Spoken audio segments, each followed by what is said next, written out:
Ugh. Goddess, I'm so tired.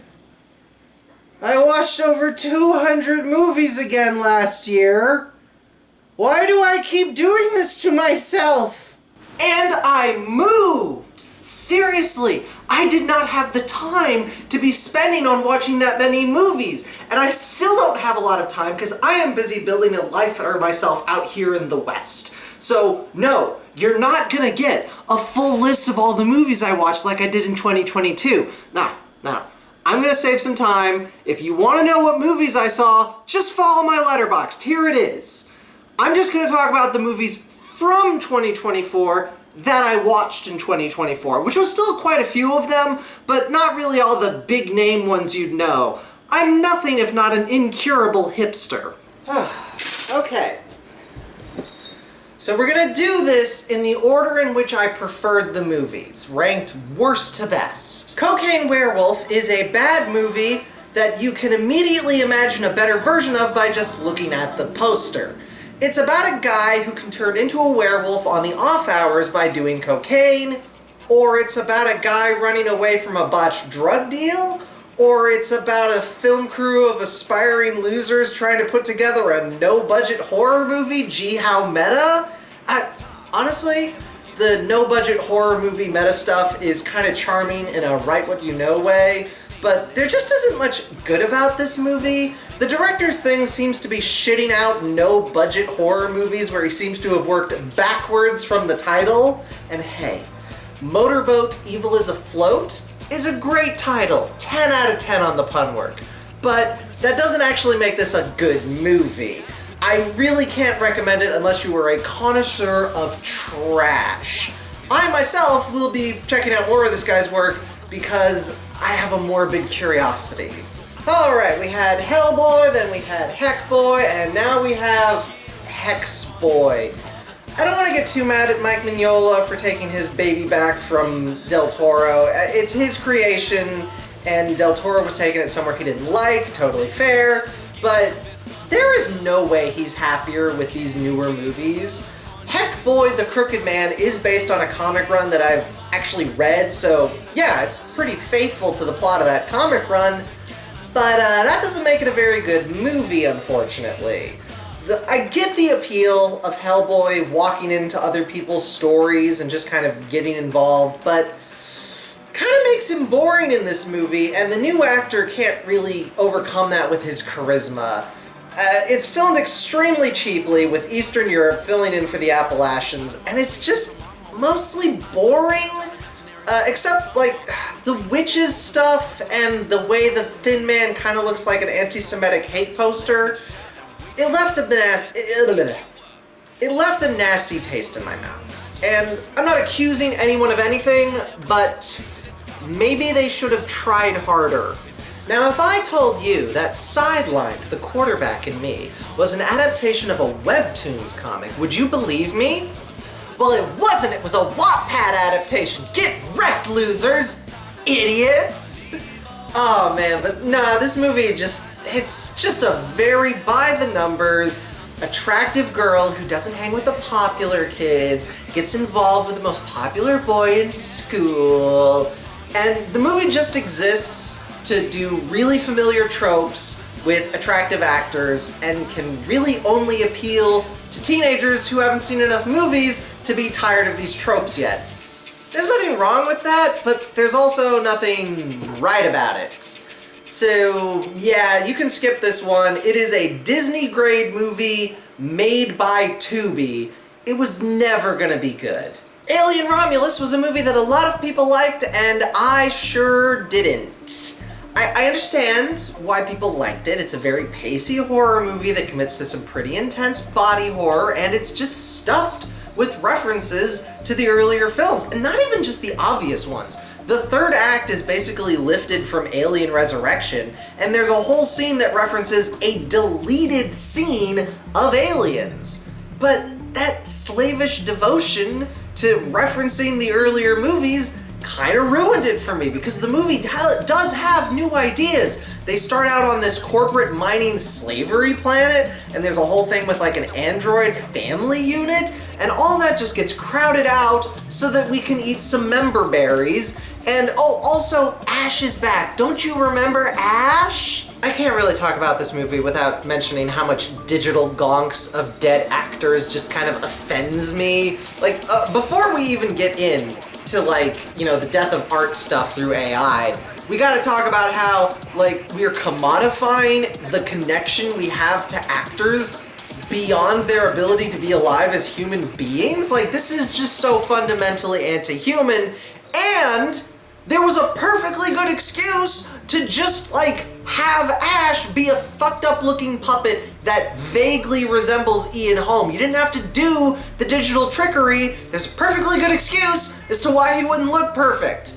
But no, he has to look perfect, and it upset me. Madame Web, a movie trapped in a web of corporate ownership rights, desperately trying to construct a Spider-Man movie without Spider-Man.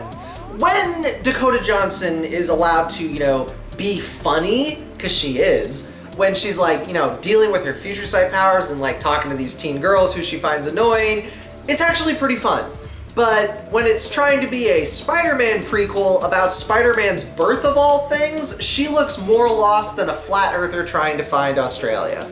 The real victim of Madame Web is Tahir Rahim, who played the villain and had almost every single line replaced with ADR. I don't know what they were trying to fix in post, but it has palpably made the movie worse. Avi Arad really wants to make Spider-Man movies, but clearly doesn't have any creative vision beyond throwing money and Spider-Man references at the screen. Maybe someday this franchise can be wrestled away from him, but until then, we just have to put up with him Avi Arading all over them. Festival of the Living Dead is some trash tier Tubi zombie movie that I barely remember even watching. I know I saw it one night because I had nothing better to do. I don't know. The acting feels like it was pulled out of a Disney Channel movie, and the directing just isn't very good. Amateurish, practically. But, I mean, I guess there were like a couple scenes where the blocking and camera work actually made me feel a little tense. I don't know. I barely remember this movie. I've probably already said more words about it than most other human beings alive. Festival of the Living Dead is forgettable, don't bother. Destroy All Neighbors is a movie that my roommate liked a lot more than I did. It's about a guy trying to write a prog rock musical masterpiece, but his annoying neighbors and like job keep like sucking the creative energy out of him. And I didn't vibe with it at first because like the first annoying neighbor is played by Alex Winter of all people under a mountain of latex, just being the most off-putting, obnoxious human being possible. But I also just couldn't feel bad for the whiny drip of a protagonist we started the movie with. And it did get better eventually. Like, you know, you could see that as like a metaphor for like how you really gotta sink into the prog rock album to understand what it's going for. Like I understood what this movie was doing the whole time and I kind of appreciated it, but that doesn't mean I enjoyed watching it. That first half hour where it was just like annoying screaming was really bad for me, and it kind of dominates my memory of the movie. I don't know. It does get better. It gets kind of whacked out, freaky horror puppet monster things that you do LSD with and now write a prog rock album masterpiece. If you like offbeat horror comedy, I can recommend this one. Rebel Moon Part 1 was fine.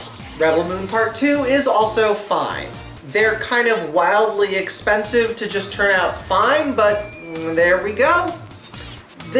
Zack Snyder's whole little knockoff Star Wars thing that he's invented is a great showcase for all his best strengths and worst weaknesses. It's got absolutely killer sci-fi designs, and the action scenes totally rip. Like, the best scenes he's done in years. But it also highlights how he's completely incapable of developing characters beyond how they fit into classical archetypes, and he doesn't even give any room for the good actors to breathe life into these characters. I watch these movies almost entirely just for Duna Bay, And she's badass in them, but she barely gets to act. I don't know, Zach. There's a scene where you just have your characters sat around a table, awkwardly framed so that the camera can see them all, and they just trade tragic backstories. What are you doing? That's not how you write this stuff. Please get a script supervisor. I'll do it for free. And everyone else, it's a fine action movie. Just manage your expectations. The last movie from 2024 that I watched before writing this script was Lord of the Rings: The War for Rohirrim, which is an adult animated movie that I was kind of excited for. We don't get a lot of those, and it kind of, with the red-haired protagonist, reminded me of Fire Emblem: Shadows of Valentia. But I was kind of disappointed by this one. The main character, Hera, they're not sure what to do with her. She's got a little bit of shield maiden, lesbian, I don't need no man energy, but they aren't really committing to that. So, they needed to pick why she was rejecting her kind of hot childhood friend, Wolf. Is she rejecting him outright because she just doesn't want to marry anyone? Or did she want to marry him, but then tragedy struck and it all just kind of went to hell? They didn't pick either, and it just kind of feels wishy-washy. And I don't know, the main trio of characters are so ready to break into Shakespearean melodrama, but it always feels like it's holding back a little for some reason. And there were some references to the later Rings cycle that I just found eye-rolling. I don't know who this movie is for, other than Warner Brothers investors. I watched Transformers 1 while I was on a plane. You're not supposed to watch that movie on a plane, but I still thought it was pretty good. Transformers as a series is always the most interesting when it engages with the gonzo sci-fi world building, even if it's demonstrably true that audiences prefer when it's about Earth stuff. I kind of like the metaphor they're going with here, with the whole the oppressive government will steal the inner spark inside of you, even though it's not the spark, it's the cog. The spark is something else, which is more like your soul. You know what? This is not important. This is lore nonsense. The art style is great, the action scenes are good, and I really do love that Megatron and Optimus have a bromance that curdles. It could have been more bromancy, and they could have kissed a little. This movie wasn't made for me. It's good. It's probably the best Transformers movie since Bumblebee. Night Bitch, starring Amy Adams, is a movie about a woman trying to reclaim her personhood by turning into a dog. Yeah, this one's got Amy Adams doing work, by the way, where she's a mother who's not comfortable with the box of motherhood that society wants to cram her into, but she doesn't hate her son. She likes her son. She just hates all the stuff that comes with him, like her husband being away except on the weekends for work, the mother's group that feels so fake, and then she tries to connect with her old college friend, and that also feels really fake. And so she finds her inner spark again by turning into a dog. It's not really a horror movie. It's more of a family drama with magical realism elements, and I can see that sort of middle ground turning people off. I can also see the narration turning people off because it is not subtle. But I really liked this one. I have some feelings about motherhood that I need to process. And, Jessica Harper was in it. Hey, girl! If you've heard of the movie Arcadian, it's because Nick Cage is in it, which is a shame because he's not actually in that much of the movie. This one's a pretty straightforward, monsters come out at night, everyone battens down for the apocalypse, with Nicolas Cage being adoptive father to some, boys that he found in the apocalypse. And it's not gonna surprise you from there. It goes exactly how you think it's gonna go, but oh my lord, these are the freakiest monsters I've ever seen in a while. You first see them with one reaching its arm through a door, and the arm stretches so much farther than you think it should. And then when you see the monster, it's all mouth, and the mouth opens and snaps shut really fast with this terrible crashing noise. The CGI isn't great or anything, but they leaned into it and let the monsters move in really unnatural ways, and it's so freaking spooky! Nosferatu is a movie that I more appreciated than liked. Robert Eggers did some interesting stuff with like changing the way the plot works and giving the main girl of the story a little bit more to do than just being the thing that attracted the plague demon. But I mean, it's still kind of that story, and I don't feel like he had any ideas for shots beyond the approach to the castle. That was really cool. But other than that, it was all very like standard RT shots that got boring after a while. They just stopped feeling special.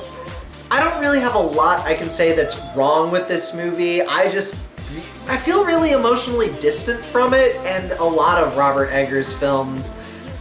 He's better than Ari Aster. I cannot take that away from him. Hey, why didn't anyone tell me that David Ayer directed The Beekeeper? I thought that guy was in movie jail after making The Tax Collector, a movie I have inexplicably seen. The Beekeeper is just like the most deeply conservative movie I've seen in a while, because it's about like weird young people scamming old people out of their money, but like that's a super valid target of people to like have in your murder revenge fantasy. So like, I had fun with it. As a John Wick-alike, the action scenes are pretty solid, but it forgets to have any of the other super soldier people be like an actual credible threat to Jason Statham, the manliest man. The first super assassin they send after him is the beekeeper who replaced him, and he just takes her out no problem. But I had fun. I'll definitely watch the next one. Sydney Sweeney had a really good year, but Immaculate still kind of got buried under some other Catholic horror movies we had. She actually pushed this one through production. That's how much she believed in this trashy nun movie. It kind of starts out a little basic and predictable with, you know, jump scares you see coming a mile away, but as you settle in and the mystery starts building, you really start to like feel trapped in there with Sydney Sweeney, who is acting her giant knockers off. She nails the scream queen thing, being believably innocent when the movie starts, but also revealing a heart of steel, as she will not be cowed by the people who wish to control her. I did not see that twist coming, and the final shot of this movie is an all-timer. Absolutely great, trashy horror movie of the modern age. You should check this one out. Now, normally I'd say you could never have enough lesbian crime dramas, but Drive Away Dolls probably would have had more of an impact if it wasn't released in the same year as Love Lies Bleeding. Putting those two up against each other is like putting Farscape up against Star Trek.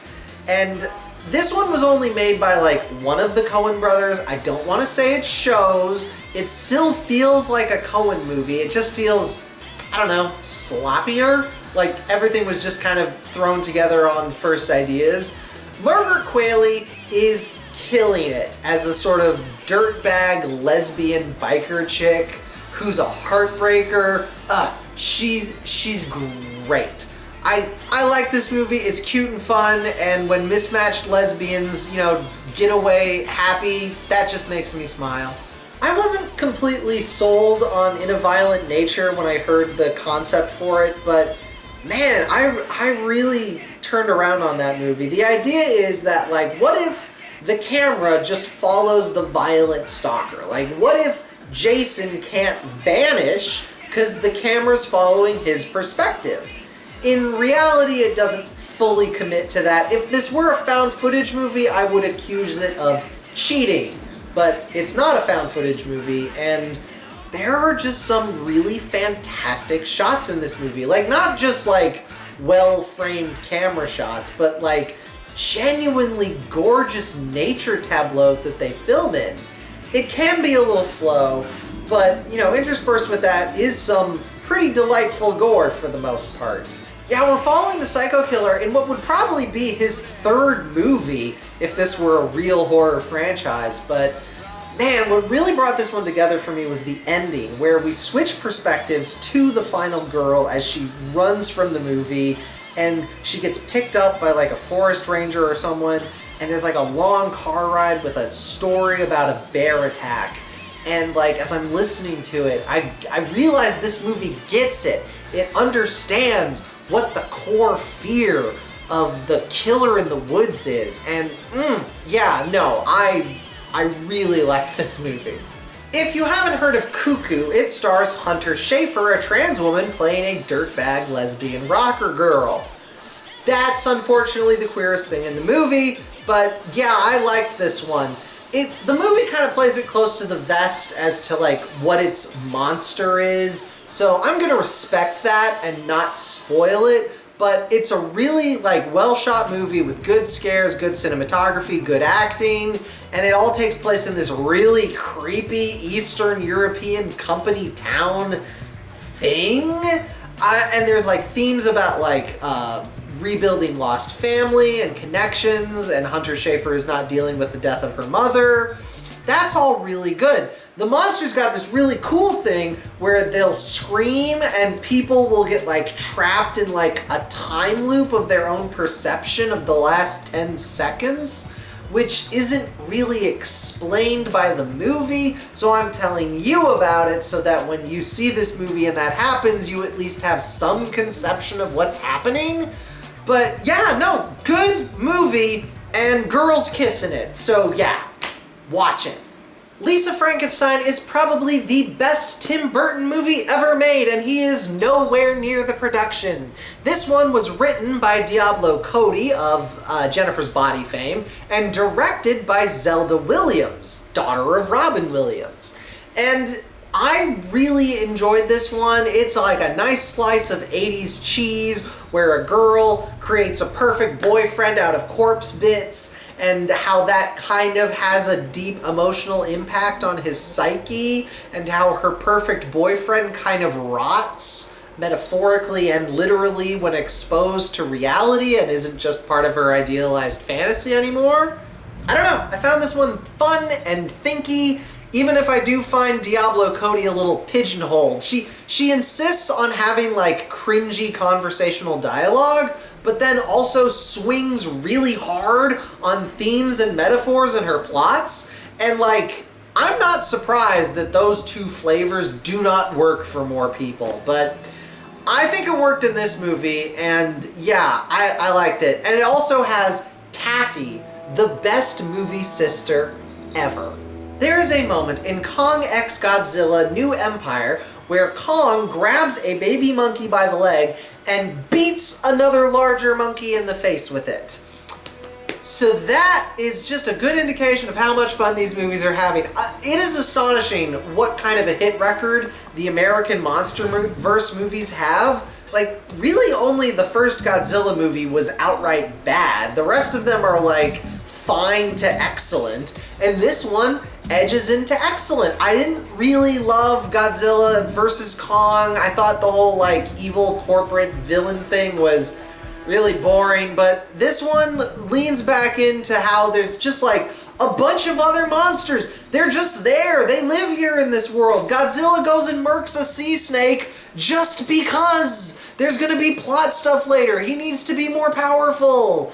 And we don't have the corporate plot anymore. Now we've got Big Mean Monkey, who basically kicks puppies, and that's his thing. And that's all we need. He's so mean and bastardly. Godzilla, Kong, kick his ass. 2024 was a really good year for monkey movies, because now we've got another Planet of the Apes prequel that's just stellar. Like, why are these movies so good? It's been a while since the Caesar trilogy, and now we follow this new monkey named Noah, who's from a bird-raising clan, but then his clan gets destroyed, and he goes out on like a Conan-style revenge adventure, and he meets a human girl who's maybe a little shifty. And there's a great bad monkey turn from Proximus Caesar, who's getting up to some good old-fashioned warlording near some good old-fashioned weapons tech the girl wants. And when these three people meet in this wild and wacky adventure, they're gonna discover that the apocalypse is not all it's cracked up to be. It's silly. I'm really excited for this director to tackle the Legend of Zelda movie, and there's like a third act twist in this one that I do not want to spoil. It's a good movie. Go see it. I promise. You'll like it. I really like the version of the wild robot that we got in the first trailer where the animals didn't talk. Unfortunately, that's not the movie we got. Please, take out all the celebrity voice actors, except for Lupita Nyong'o, she's great, and replace the soundtrack with like a Joe Hisashi instrumental, and this movie would be perfect. But that's not the movie we got, and the movie we got is still pretty freaking fantastic. Lupita Nyong'o kills as a robot who's trying to be a mother, which is way harder than she thought it would be, and like the animation is so gorgeous. The plot is kind of all higgledy-piggledy, but the editing is pacey, and again, gorgeous movie. So many movies are like moving away from the clean CGI look, and I am so here for it. I didn't manage to see Sonic 3 in theaters in 2024, but I did catch a late theater run this year, and I just had a fantastic time. I'm on record not really loving the first two Sonic movies. They have contrasting strengths and weaknesses that make them hard to fully embrace, but that's not a problem with this movie. This movie is beloved of its source material and has the kind of deep, nerdy reverence that should preclude you from having the budget to do Dragon Ball Z Furry Edition in space. I don't know how this movie managed to get made, but everyone is trying 110%. Keanu Reeves as Shadow the Hedgehog is fantastic. Shadow gets a gun and a motorcycle because he thinks they're cool. It doesn't have to be deeper than that. And like, even the human characters are committed. Like the Wachowski family, who could honestly be forgotten as Sonic's adopted parents. They are committed. They don't have to be this committed. They could half-ass this movie and no one would care. Jim Carrey is putting in work, not just like playing two characters, but like, he kind of sells the deep pain that Ivo Robotnik has about his dead daughter. This adaptation of Sonic 2, Sonic Adventure 2, has no reason to be this good. It's dripping sincerity all over the place. I am so happy to live in a world where we can have Bound and Love Lies Bleeding. There can never be enough lesbian crime dramas. Forget what I said earlier. This movie is a little nastier than Bound, both in terms of the crimes that you have to roll with our heroines committing, but also as like a sex thing. These girls are scrungly, and Katie O'Brien is jacked to the point that it would be very off-putting to cowardly men, and that's wonderful. The camera just lovingly, tenderly swoops over her muscles in a way that they deserve. It's so fucking sexy. Kristen Stewart chews on a toe. Oh, it's everything. And I'm not actually going to talk about my number 1 and number 2 movies in this video, because number 2 is I Saw the TV Glow, and number 1 is The Wedding of Vera Drew and the Joker, which is just it's the People's Joker. That thing was a one-time 30-minute special that Vera Drew ran before the first streaming broadcast of her queer coming-of-age comedy movie, which I love, and it was amazing. She's never going to show it again, so you'll never get to see her fuck a blow-up doll of Todd Phillips' Joker. It's never going to be broadcast again. It's lost media. No, wait, no, it's not. I saved a copy. No, you cannot have it. But yes, my favorite movies of last year were two of the most influential trans movies to come out in my lifetime, and I'm so stoked that they came out in the same year, but I'm not going to talk about them in this video because I was on the School of Movies podcast about both of them. And the movies movies deserve more than I can give them in this listicle video. So go ahead, I'll put the links in the description, go watch The People's Joker and I Saw the TV Glow, and then listen to the School of Movies podcast on them. Do it! My cats demand it!